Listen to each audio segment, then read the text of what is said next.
স্তর বিশেষে সবার প্রতি রইল আমার ভক্তি, শ্রদ্ধা ও ভালোবাসা। আজকে আমি এই ভিডিওর মধ্য দিয়ে আপনাদের নিয়ে এসেছি কিলকেনির ভাঁজ মোগল কাটা কুড়ায়।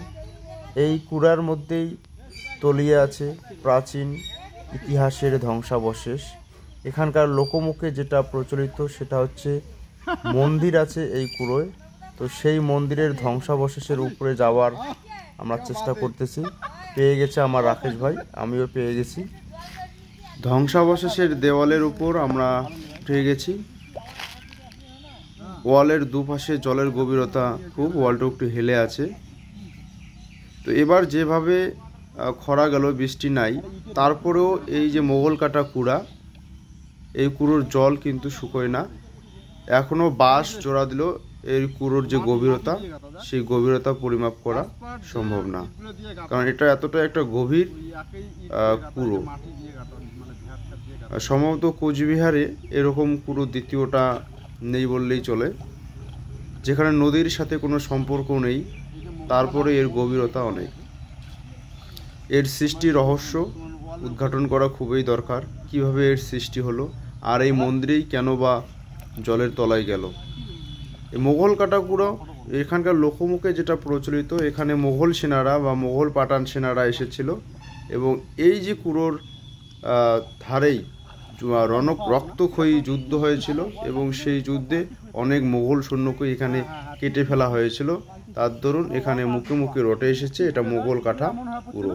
কিন্তু বিষয়টা হলো, এই মন্দির জলের তলায় গেল কেন, এটার ইতিহাস আমাদের জানা খুবই দরকার, এবং আদৌ এই কুড়োর মধ্যে মন্দির আছে না কি আছে সেটাও উদ্ঘাটন করা দরকার। তো সরকারের দৃষ্টি আকর্ষণ করব, বিশেষ করে ইতিহাস পিপাসু মানুষের দৃষ্টি আকর্ষণ করব, আপনারা একটু উদ্যোগ নিন, সোচ্চার হন, যাতে এই ইতিহাস দিনের আলোয় ভেসে ওঠে, সত্যটা উদ্ঘাটিত হয়। বর্তমান যুগে যেখানে অনেক এর থেকে অনেক রহস্যময় ইতিহাসের উদ্ঘাটন হচ্ছে, এটা কেন হবে না? আমার কোচবিহারের মানুষ তথা উত্তরবঙ্গের মানুষ এই যে কুড়োর রহস্য সম্বন্ধে আজও অজ্ঞাত। তো আমাদেরও জানতে ইচ্ছে করে এই কুড়োর আসলে কি আছে এর ভেতর। কেউ কেউ আবার বলে 3-4টা মন্দির আছে।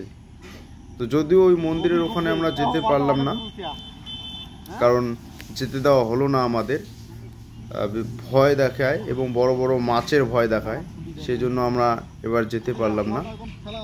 আশেপাশে যে কয়েকজন দাদা আছে তারা বলতেছে যে তোমাদের যদি মন্দিরের উপর ওঠার এতই ইচ্ছে থাকে, তাহলে আগামীবার যে সময় জেলেরা জাল নামাবে সেই সময় আসবা, ওই জেলেদের সাথেই ওখানে যেতে পারবা। এখানে আমরা লোকাল লোক, আমরাগুলোই ওই মন্দিরের উপর যাই না। তো এই সময় যদি যাও ওখানে স্পর্শ করাটাও সম্ভব হবে না, কারণ ওরা বলতেছে একজন দাঁড়াবে, একজন ওখানে ডুবে দাঁড়াবে, তার উপর একজন উঠবে, তাও তার মাথা দেখা যাবে না, এইভাবে বলতেছে। তো আমরা এখানে এমন একটা সময় এসে পৌঁছেছি যেটা বিকেলবেলা, আর অল্প কিছুক্ষণের মধ্যে সন্ধ্যে লাগবে। তো এখানে লোকাল কেউ নামতেছে না। যদি দুপুরবেলা 1টা-1:30 ওইদিকে আসতাম, তাও হয়তো লোকালের কোনো দাদা বা ভাইকে নিয়ে সেখানে যাওয়ার চেষ্টা করতাম, কিন্তু ওরাও আর নামবে না এই সময়, কারণ সন্ধে লাগার মতো পরিস্থিতি। তো আমরাও আর এই সন্ধে লাগার মতো পরিস্থিতিতে সেখানে যাওয়ার চেষ্টা করলাম না। তবে এর আগে 2011 সালের ওই দিকে আমি একবার এসেছিলাম, সেই সময় ওই মাঝখান অবধি আমি গিয়েছিলাম, কিন্তু আমি মন্দিরের কোনো অস্তিত্ব খুঁজে পাইনি। তবে কিনার থেকে ওয়ালের অস্তিত্ব খুঁজে পাবেন, আর সেই ওয়াল বেয়ে আপনারা মাঝ বরাবর যেতে পারবেন।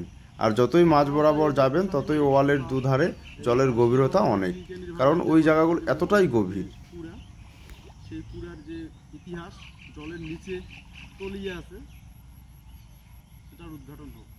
দ্বারকা নগরী যেমন সমুদ্র তো না, সমুদ্র গর্ভে তলিয়ে আছে, তো ঠিক সেই রূপ এই কামতা রাজ্যের ইতিহাস, এই যে মোগল কাটা কুড়া বা নদীর মতোই আকারটা ছড়া, এই জলের নিচে তলিয়ে আছে। তা যদি আসেন তোমরা, যদি এই কুড়া আসতে চান, তাহলে তার ঠিকানাটা হচ্ছে তোমরা কোচবিহার থেকে সোজা গোসানিগামী গাড়ি আছে, সেই গাড়ি উঠবেন এবং ডাঙ্গারহাটের পরে কিলকেনির ভাঁজ নামক স্থানে নামবেন। আলশিয়ার বাজার যাওয়ার লাগবে না, সেই কিলকেনির ভাঁজ নামিয়ে তোমরা এই যে কোনো কাউকে বললে এই জায়গাটা তোমাকে দেখে দেবে। তো চলে আসবেন। আর রাজপথের যে ইটগুলো সেম সেম কি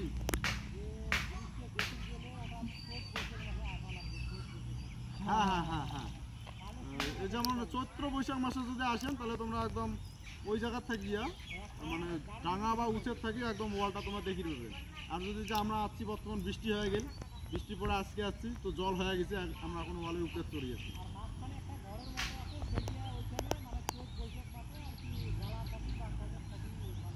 কোনটা হয় ওটা মাঝখানে এই যে এটাই? হ্যাঁ হ্যাঁ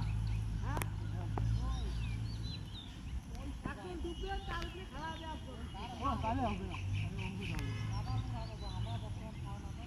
মানে জলের তলন মন্দির আছে,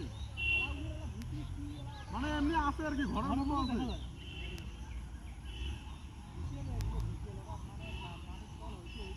যাবি গেছি তো হ্যাঁ হ্যাঁ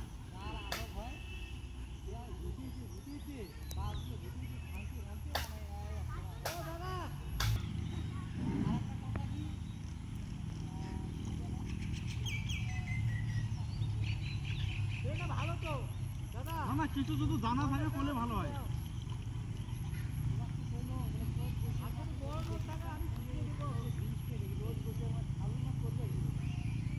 এইবারে একটা সুযোগ ছিল,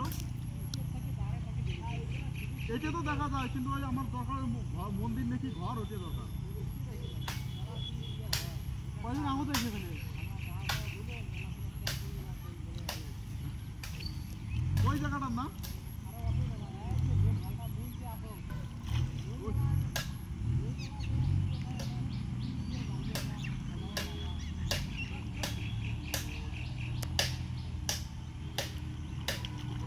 জলগুলো গরম রে।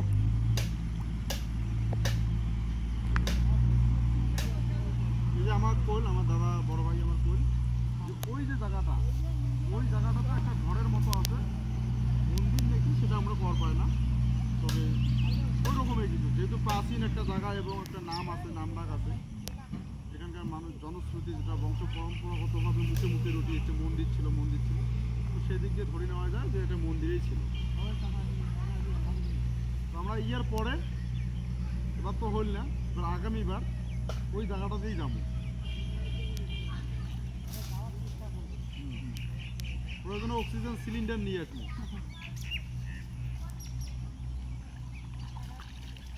এই হচ্ছে ইতিহাসের সোনার খনি আমার।